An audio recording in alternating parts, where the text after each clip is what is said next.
Here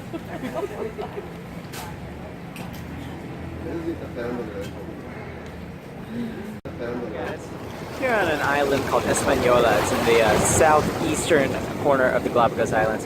As you can see back here, there's a little baby sea lion hanging out with its mommy, just kind of suckling. This island has lots and lots of wildlife, all of which is a little bit unique for this area of the world. Down here, if we get real low, you guys can see these funky looking crabs. Hey buddies. They're real ugly. And these crabs have an interesting relationship with a lot of the other wildlife here. You can see this crab kind of hanging out with this iguana. It'll pick off a lot of the parasites and other weird things that are trying to mess with the iguana. The iguana is actually a vegetarian, and it doesn't like to eat any kind of meat or insects unless it has to. It doesn't move very fast either, and it frankly doesn't really have any way of combating threats like flies and parasites. But the crabs love that junk, and they just come to the iguana like nobody's business, so it's a feast for them. They also can jump and catch things really fast with their claws.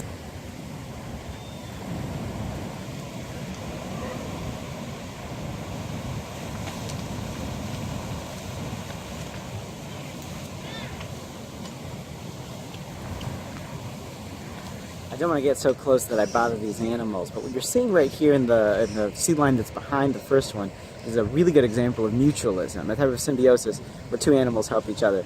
These birds are all going hard after some flies on the sea lion's back. The sea lion can't really do anything with those flies. He doesn't have hands, he doesn't have fingers, he doesn't have toes. He can swat it with his tail and that's about it. But the birds can do a lot about it. These flies are really getting in the way of these sea lions over here, and the baby's trying to suckle, but it's not really getting much luck. So the birds and the crabs that come around can actually help the sea lion out by picking off and eating some of those flies that are causing it such a nuisance. They have an easy source of food because the sea lion attracts so much of this prey for these birds, and it's kind of like a food magnet.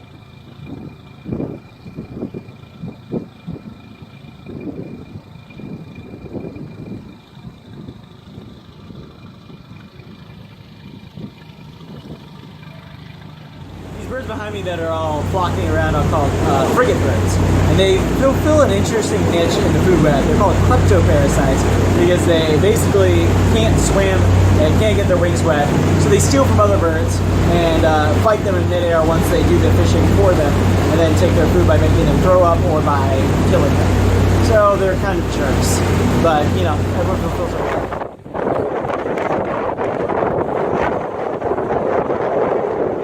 Right now, and up above us are a bunch of frigate birds. The male frigate birds have this like red thing on their throat that puffs up whenever they're mating, but you can't see that while they're flying.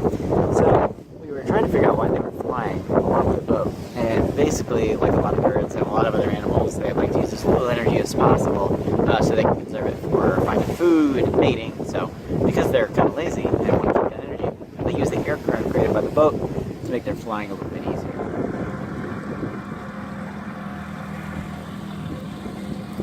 Behind me on this tree are these little tiny shrub looking things. Most people think that they're just one organism, but they're actually two organisms that are working together in order to survive. It's called a lichen, and it's a mixture of a fungus, which decomposes things like dead branches in order to survive, and an algae, or sometimes a photosynthetic bacteria that is able to use sunlight in order to survive. There's actually a lot of different kinds of lichens.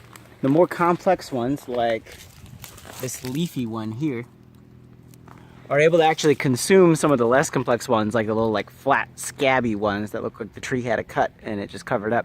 But those organisms are really useful whenever an ecosystem is destroyed by something like a wildfire, because they can get nutrients from soil, from dead trees, and then they create the amount of soil needed for larger plants to be able to take root and survive. The downside is those bigger plants usually just take the space that the lichen had and eat the lichen and kill the lichen, and then use the soil that it left behind in order to grow a larger forest.